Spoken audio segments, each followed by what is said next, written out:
থেকে 25 দিন যে এই মেয়েটা হাত ধরে বাসা থেকে চলে আসছে আরেকটা ছেলের হাত ধরে, সেই ছেলেটাও বাড়ির থেকে এই মেয়েটার হাত ধরে চলে আসছে যে আর কোনোদিন বাড়িতে যাব না।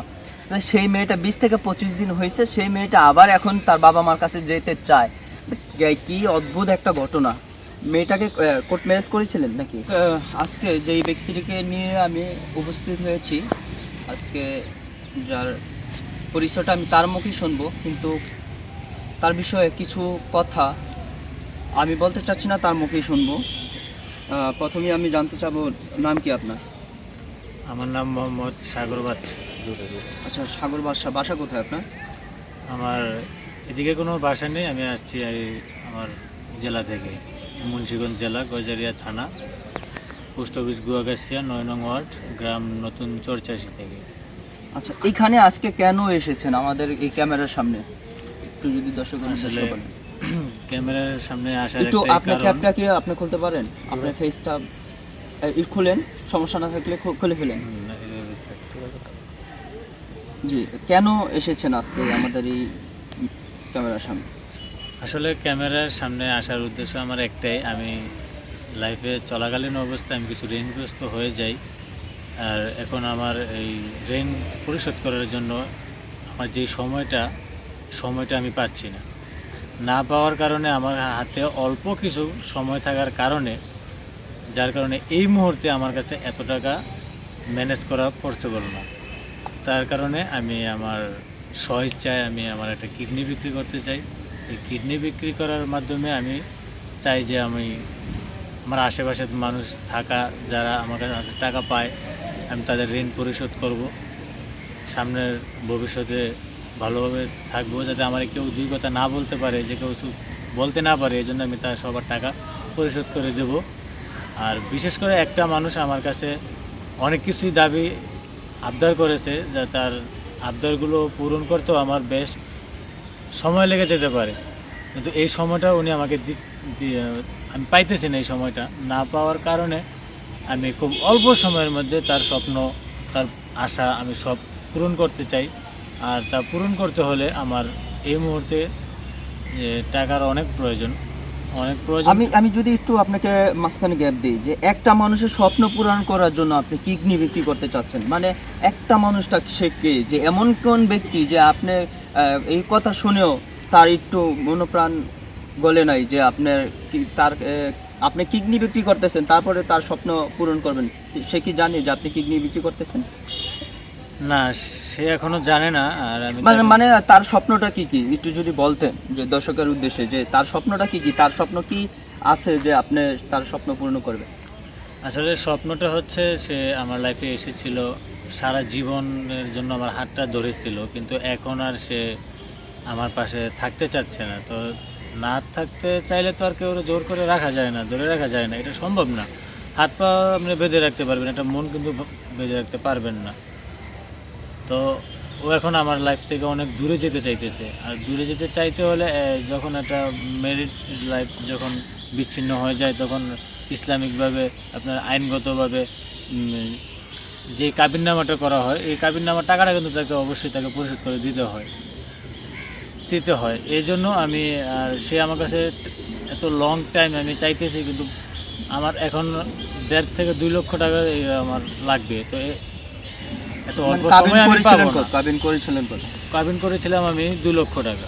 2 লক্ষ টাকা কাবিন করেছিলেন? মানে আমি একটু জানতে চাই, মানে আপনার যে হাতটা ধরে এসেছিল, যে আপনার ফ্যামিলি মেম্বার যারা আছে তারা তো অ্যারেঞ্জ করে বিয়ে করেছিল আপনাকে, তাই না? না, এটা আমার লাইফে বলতে কেউ নেই। আমি অনেক আগে সব কিছু ত্যাগ করে দিয়েছি, সব কিছু ছেড়ে আমি তার হাত ধরে ঘর থেকে বেরিয়ে এসেছি। কিন্তু এখন আর আমি আমার আত্মীয় স্বজনের কাছেও যেতে চাই না। আর যাইলেও আমি তাদের আগের মতো আমি তাদের কাছে মূল্যায়ন পাবো না, কারণ আমি যে অপরাধ করেছি আমার ফ্যামিলিতে, আমার বাবা তো নেই অনেক আগে থেকেই, শুধু আমার লাইফে শুধু আমার মা আছে। আর আত্মীয় স্বজন যারা ছিল তাদেরকে অলরেডি তারা আমাকে পর করে দিয়েছে, আমিও তাদেরকে পর করে দিয়েছি। তাদের কাছে আর আমি যেতে চাচ্ছি না। দর্শক, আপনারা কি বুঝতে পেরেছেন যে কোন দিকে গোলমাল, কোন দিকে যাচ্ছে, মানে কি হচ্ছে বিষয়টা? মানে আমি একটু ক্লিয়ার কাট যদি একটু বলি, যারা দর্শক আছে তাদেরকে যদি একটু ক্লিয়ার করে বোঝাতে চাই বা বলতে চাই, মানে ওই মেয়ের সাথে আপনার রিলেশন ছিল, হ্যাঁ রিলেশনে থাকার যখন ছিল তখন হলো বিয়ে করার জন্য তাকে নিয়ে আপনি পালিয়ে আসছেন। হ্যাঁ পালিয়ে এসেছি। তখন হলো আপনি যখন পালায় আসছেন, আসার পরে তার আপনার বাড়িতে যোগাযোগ করেন নাই বা আপনি যান নাই কখনো? না আমি আর বাড়িতে যেতে চাইও না। কেন? যাইনি। কার কারণ নাকি বাড়িতে যাইতে চান না? এখন তো আমি তো তার জন্য তো সব কিছু ছেড়ে দিয়েছি, আর এখন কোন মুখ নিয়ে আমি আমার ফ্যামিলির সামনে দাঁড়াবো, আচ্ছা। আত্মীয় স্বজনের সামনে যে দাঁড়াবো, আমার এরকম কোনো অ্যাবিলিটি নাই এখন। আচ্ছা, যে মানুষটা আপনার হাত ধরে সবকিছু ছেড়ে চলে আসছিল, সেই মানুষটা এখন কেন আপনার কাছ থেকে দূরে সরে যেতে চাচ্ছে?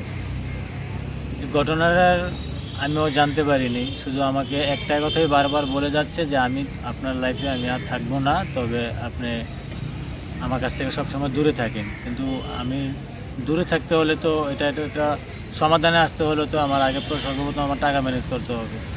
টাকা ম্যানেজ ছাড়া তো আর আমি সমাধানে বসতে পারি না। আর এতটাই আমি চাপ সৃষ্টিতে আছি যে অল্প সময়ের মধ্যে এখন আমি এত টাকা ম্যানেজ করার মতন আমি রাস্তা খুঁজে পাচ্ছি না। আর আমার যে জব, আমি জব থেকে যদি আমি টাকা আয় করতে যাই তাহলে আমার কমেন্টটা 1 থেকে 1.5 বছরও লেগে যেতে পারে এই টাকাটা আমার ম্যানেজ করতে।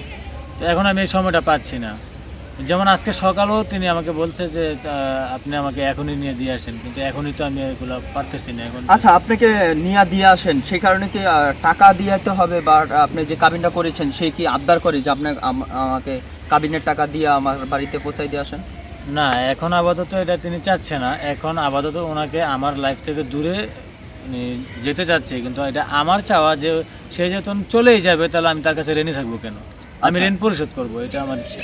আপনার ইচ্ছা। কিন্তু আমি আরেকটু বিষয় আমি জানতে চাই, আপনি কি যখন ফ্যামিলির সাথে আপনার ওয়াইফের সাথে যখন কতদিন হলো যে সংসার করতেছেন? সংসার আজকে প্রায় 20 থেকে 25 দিন হবে আজ। 20 থেকে 25 দিন? হ্যাঁ। মানে দর্শক আপনারা কি অবাক হচ্ছেন নাকি বুঝতে পারতেছি না। 20 আমাদের কোর্ট ম্যারেজ হয় নাই। হ্যাঁ কোর্ট ম্যারেজ হয়েছে। কোর্ট ম্যারেজ হয়েছে? হ্যাঁ কোর্ট ম্যারেজ হয়েছে। আর ওখানে কাবিন দিয়েছেন? কাবিন দিয়েছি 2 লক্ষ টাকা। 2 লক্ষ টাকা। দর্শক, কোর্ট ম্যারেজ করেছে, 2 লক্ষ টাকা কাবিন দিয়েছে। তো 2 লক্ষ টাকা কাবিন দেওয়ার পরে এখন সে চাচ্ছে যে সেই মেয়েটা যে চলে যাবে, তাকে যেন আমি রাখতেই পারতেছি না, তার যে পাওনাটা তাকে আমি দিয়ে দিব, ইসলাম ডিস্ট্রিক্ট আর কি। আমরা সেই মেয়ের সাথে আর কিছুক্ষণ পরে আমি কথা বলবো, তো জানাবো সেই মেয়েটার কথাটা কি, বা সেই মেয়েটা কেন আসছিল বা কেন চলে যাবে। দর্শক, কোথাও যাবে না। আমি যদি আরেকটু জানতে চাই, ফ্যামিলি মেম্বারে বাবা, এই যে বললেন বাবা মারা গেছে, আর কে কে আছে বাড়িতে? বাড়িতে শুধু আমার মা আছে, আর কেউ নেই। আমার মা আছে, শুধু মা আছে। আপনি তো এই একটা কাজ করলেও পারতেন যে আপনি সংসার সাজাইতেছেন, আপনি ফ্যামিলি মেম্বারে বলতে পারতেন যে তাকে আমরা নিয়ে আসবো, আমি একটা মেয়েকে পছন্দ করে আমি বিয়ে করব। তখন তো দেখতেন ফ্যামিলি মেম্বার কি বলে, তারপরে আপনি ডিসিশন নিতেন যে আমি মেয়েটাকে নিয়ে অন্য জায়গায় যাব। আসলে প্রেমের বিয়েটা সবাই অত সহজে মেনে নেয় না, যার কারণে আমার ফ্যামিলিতে আর এখন সব কিছু ছেড়ে যখন চলে এসেছি, ফিরে যাওয়ার আর কোনো রাস্তা নেই।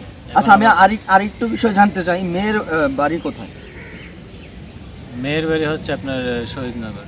শহীদনগর, মানে প্রেম করেছে শহীদনগর, এটা কুমিল্লা জেলার কুমিল্লা জেলায় দাউদকান্দি থানা।